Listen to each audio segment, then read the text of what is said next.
اعوذ باللہ من الشیطان الرجیم بسم اللہ الرحمن الرحیم. السلام علیکم to all the viewers here. اچھا، جیسا کہ آپ نے تھمبنیل میں دیکھ ہی لیا ہے کہ کس ٹاپک پہ میں تھوڑا سا ڈسکس کروں گا آج. وہ ٹاپک ہے حاکمیت اور ذمہ داری.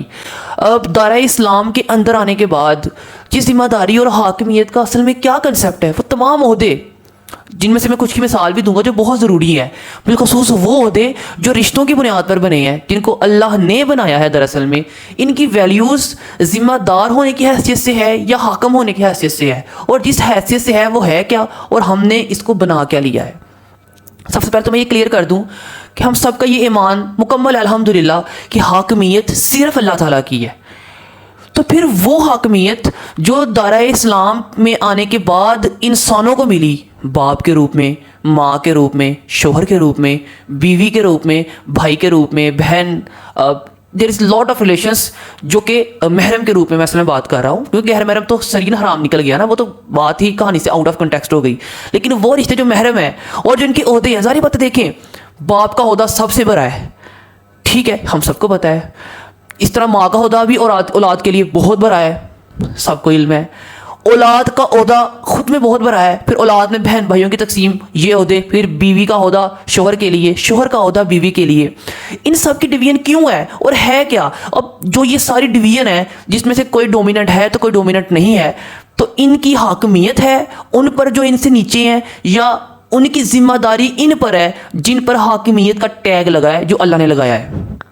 تو اس کو میں تھوڑا سا مزید کنٹینیو کرتا ہوں اور وقت بھی انشاءاللہ بچاؤں گا. مطلب بات کو اتنا کھینچنا نہیں ہے کہ بات سمجھ آنے کی بجائے مزید کنفیوز ہو جائے. ابھی تک میں نے آپ کو صرف سوال بتائے ہیں تاکہ اب جب میں جواب کی طرف جاؤں نا، کیونکہ دیکھیں قرآن پاک ایک ایسا کلام ہے، ایک ایسی کتاب ہے اللہ تعالیٰ کی جس نے انسان کی نفسیات پر ہر چیز مکمل کر دی ہے.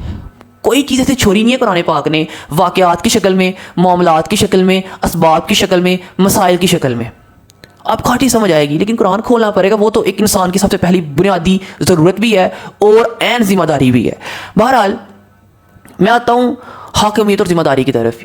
اصل میں جیسا کہ میں نے پہلے بھی کہا ہے اور جیسا کہ ہم سب کا ایز اے مسلم ایمان والے ہونے کی حیثیت سے ایمان ہے کہ حاکمیت صرف اللہ تعالیٰ کی ہے. تو پھر دنیا میں آنے کے بعد جو یہ عہدے ہیں، ان کی جو حاکمیت ہے وہ پھر کیا ہے؟ تو پہلے تو میں یہ کلیئر کرتا چلوں کہ جو دنیا داروں میں رہنے والے انسانوں کے جو عہدوں میں ان کو جو حاکمیت مل رہی ہے نا، وہ اصل میں وہ حاکمیت نہیں ہے جو حاکمیت اللہ تعالیٰ کی. کیونکہ دیکھیں اللہ تعالیٰ کی حاکمیت اس طرح سے ہے، اللہ تعالیٰ نے جو چاہا وہ اصول بنا دیا، اور ہمیں یہ نہیں کہ ہم اس اصول پر اللہ کے ساتھ ہی کنٹروورسی کر دیں، ہمیں اس اصول کی پیروی کرنی پڑے گی. پھر چاہے اس کے لیے ہمیں اپنے جان کو قربان کرنا پڑے، وی ہیو ٹو. کیونکہ اللہ کا اصول بہت ضروری ہے، عین ضروری ہے اور فرض عین ہے. یہ بات تو کلیئر ہو گئی. اس کا مطلب یہ ہوا کہ جب اللہ نے دنیا میں کسی کو ایک عہدہ دیا رشتوں کی بنیاد پر، اور اس عہدے پر اس کو حاکمیت دی، تو اس پر بھی اللہ نے اپنے ہی اصول لاگو کیے. پہلے تو اس بات کو ماننا پڑے گا کہ اگر لیٹس سپوز کہ میں شوہر ہوں، تو ایز اے ہسبینڈ مجھے دائرہ اسلام میں آتے ہوئے کن چیزوں کا خیال رکھنا ہے. بیوی، اس میں کوئی شک نہیں کہ شوہر سے ایک درجے نیچے ہے، مگر وہ شوہر کا ایک درجہ اوپر ہونا بیوی سے، کیا وہ بیوی کو اس کا غلام بنا رہا ہے؟ نہیں، غلام نہیں بنا رہا. وہ جو اللہ نے اس کو حاکمیت کا ایک درجہ اوپر دیا ہے نا، وہ اس پر دراصل ذمہ داری عائد کر دی ہے کہ تم اپنی بیوی کی نسبت زیادہ ذمہ دار ہو.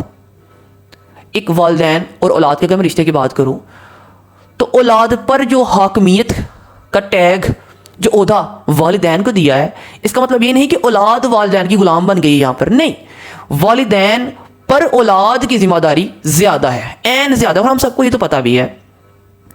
اب اگر ہم یہاں پر دیکھیں کہ یہ تو ذمہ داری کی بات ہوئی، تو پھر حاکمیت کا تعلق کیا ہوا؟ دراصل میں جو حاکمیت کا یہاں پہ ایک کنسیپٹ دیا جا رہا ہے، وہ اس سے یہ مراد ہے کہ جو نیچے والا طبقہ ہے نا، یعنی کہ جس پر حاکمیت ہے، انہوں نے خدمت کرنی ہے کس کی؟ جس کی حاکمیت ہے. اس بات کو پہلے انڈرسٹوڈ کرنا بہت ضروری ہوگا. اور رہی بات ذمہ داری کی، تو یعنی کہ اگر میں اس بات کو ٹوٹلی سمرائز کروں نا، تو بالکل بات کلیئر ہو جاتی ہے کہ جس کی حاکمیت جن پر جتنی زیادہ ہوگی، ان پر اس کی ذمہ داری اتنی ہی زیادہ ہوگی. یہ ہے وہ کنسیپٹ جو حاکمیت اور ذمہ داری کا ہے. لیکن بن کیا گیا ہے؟ بن یوں گیا ہے کہ شوہر نے بیوی کو غلام بنا لیا. نوکرانی بنا لیا، والدین نے اولادوں کو غلام بنا لیا، ان کے ذہنوں کو اپنا غلام بنانے کی کوشش کرنے لگ گئے. یہ کنسیپٹ اللہ نہیں دے رہا. اللہ کہہ رہا ہے کہ میں نے جب انسان کو اللہ کہہ رہا ہے انسان میری بنائی ہوئی مشینری ہے، مجھے پتا ہے کہ میں نے کس کو کس درجے پر کب تک رکھنا ہے. اب اگر ایک انسان کو اللہ کوئی عہدہ دے، پہلی بات تو جیسے کہ جب بھی کوئی نیو کپل شادی شدہ ہوتا ہے، ان کی سب سے بڑی خواہش ہوتی ہے اولاد کا ملنا. اگر اللہ اولاد نہ دے تو کیا کر لے گے وہ کپل؟ کچھ بھی نہیں کر سکتے. بلا وجہ جو معاشرے والے ہیں وہ عورت پر تانا زنی کریں گے، یا مرد پر غلط لفظوں کا استعمال کریں گے، یا مرد اپنی عورت پر کرے گا، یا عورت اپنے مرد پر کرے گی. یہ کچھ شروع ہو جائے گا. اللہ نے جب ان تمام چیزوں کو کور کرنے کے لیے تمہیں اولاد سے نواز دیا اور تمہیں ماں اور باپ کے نام سے ایک عہدہ دے دیا، اس کا مطلب کیا تھا؟ کہ اللہ نے تمہیں تمہارے غلام بنا کر دے دی؟ نہیں، اللہ نے تمہاری ذمہ داری میں اضافہ کر دیا. No you are responsible for that kind of, کہ جو اللہ نے بیٹا دی ہے یا بیٹی دی ہے، اب تم اس کے ذمہ دار ہو. اب تم پر ان کی ذمہ داری ہے. اب وہ ذمہ داری کیسے ہے؟ میں آپ کو یہ کلیئر کر دوں کہ دائرہ اسلام میں آنے کے بعد جن پر ذمہ داری ہے نا، اس ذمہ داری کا تعلق ڈائریکٹ یا انڈائریکٹ صرف آخرت کے ساتھ ہے، اللہ کی رضا کے ساتھ ہے. اور اللہ کی رضا کا مطلب یہ نہیں ہے کہ آپ حد سے تجاوز کر جاؤ، کیونکہ قرآن میں جگہ جگہ اللہ فرما رہا ہے کہ حد سے تجاوز نہیں کرنا. نفل پڑھنا بری بات نہیں ہے، لیکن مکروہ اوقات میں نفل پڑھنے سے منع کیا گیا ہے، سخت منع کیا گیا ہے. حد تک نفل تو ایک اللہ کے لیے پڑھتے ہیں، اللہ کی رضا کے لیے، یا اپنی حاجات کے لیے پڑھتے تو اللہ کے لیے ہیں. اللہ کے آگے پڑھتے ہیں، سجدہ اللہ کے آگے کرتے ہیں، دعا اللہ کے آگے مانگتے ہیں. اللہ نے منع فرما دیا. اس کا مطلب کہ جس حد پہ اللہ نے روک دیا اس حد پہ رکنا پڑے گا.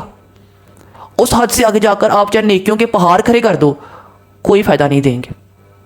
ان باتوں کی سمجھ کیسے آئے گی؟ ان باتوں کو لے کر ہمارے ایمان کس طرح پختہ؟ کیونکہ ہمیں یہ لگتا ہے کہ اگر تو ہم ان باتوں کو ماننے لگ گئے نا تو پھر تمہاری ویلیوز ختم ہو جائیں گی. ہم سوسائٹی کو کیا دکھائیں گے، کیا بتائیں گے؟ یہ جو سوسائٹی میں آس پاس کے ریلیشنز ہم دیکھتے ہیں، والدین کے اولاد کے ساتھ، اولاد کے والدین کے ساتھ، میاں کا بیوی کے ساتھ، بیوی کا میاں کے ساتھ، یا جو بھی اس کے علاوہ ریلیشنز ہیں. میں محرم کی بات کروں، میں پھر بتا دوں، پھر وہ تو ہم پر باتیں کریں گے. یا پھر یوں کہہ لو کہ جب کوئی نیا آتا ہے نا اس طرح، تو وہ کہتا ہے کہ یار لوگ تو مجھے باتیں بڑی سنا رہے ہیں کہ تم نے نیا دین سیکھ لیا ہے. دین نیا نہیں ہے، وہی اصول ہے. اصل میں ہم نے اپنے ویژن کو اتنا نیگیٹو، اتنا نیرو اور اتنا باؤنڈ کر دیا ہے کہ ہم اپنے محلے سے آگے جا ہی نہیں پا رہے. ہمارا ویژن جتنا آس پاس کے مردوں عورتوں پہ جاتا ہے، ہمارا ویژن کیوں گھرانے رسول تک نہیں جا رہا، اصحاب رسول تک نہیں جا رہا، رسول پاک صلی اللہ علیہ وسلم تک نہیں جا رہا. جو کہانیاں، جو انبیاء کی بات، انبیاء کرام علیہ السلام کی باتیں قرآن پاک میں لکھی گئی ہیں، وہاں تک نہیں جا رہا. اللہ نے جو فلسفہ دیا وہاں تک نہیں جا رہا. یہ سارا کچھ کس کے لیے تھا؟ ہر ایک عام انسان کے لیے تھا. اور پھر جب وہی انسان اسلام میں آ جاتا ہے نا تو پھر یہ چیزیں تو اس پر فرض عین ہو جاتی ہیں، سیکھنا، سمجھنا اور اس پر عمل پیرا ہونا. مطلب یہ تو وہی بات ہے کہ آپ کے لیے ہر چیز بنی بنائی آپ کو دے دی جائے اور آپ پھر بھی اس کو ٹھکرا کے اپنی مرضی کے اصول لے کے آ جاؤ، اور پھر زندگی کے کسی مقام پر تکلیف کا سامنا کرنا پڑے تو آپ کہہ دو کہ یہ تکلیف میرے لیے آزمائش ہے. آزمائش کے بھی کچھ پہلو ہیں نا، سزاؤں کے بھی کچھ پہلو ہیں، لیکن پہلے انسان اس پر تو فوکس کر لے، اس پر تو غور و فکر کر لے کہ یار جو میں کر رہا ہوں، جو میں کر رہی ہوں، کیا اصل میں یہ اللہ کے بنائے ہوئے فلسفے کے اندر رہ کر ہو بھی رہا ہے کہ نہیں ہو رہا ہے.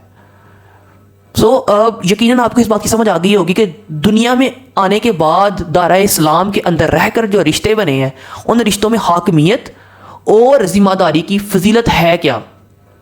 والدین کا اولاد کو لے کر، اولاد کا والدین کو لے کر، میاں کا بیوی کو لے کر، بیوی کا میاں کو لے کر، بہن بھائی کا آپس پہ، اسی طرح جتنے بھی تعلقات ہیں. میں پھر ایٹ دین کلیئر کر دوں ایک لائن کے اندر، جس پر حاکمیت کا عہدہ جتنا بھرتا جائے گا، اس سے مراد یہ نہیں کہ وہ اپنی مرضی کے اصول اس پر لاگو کروا دے، نہیں.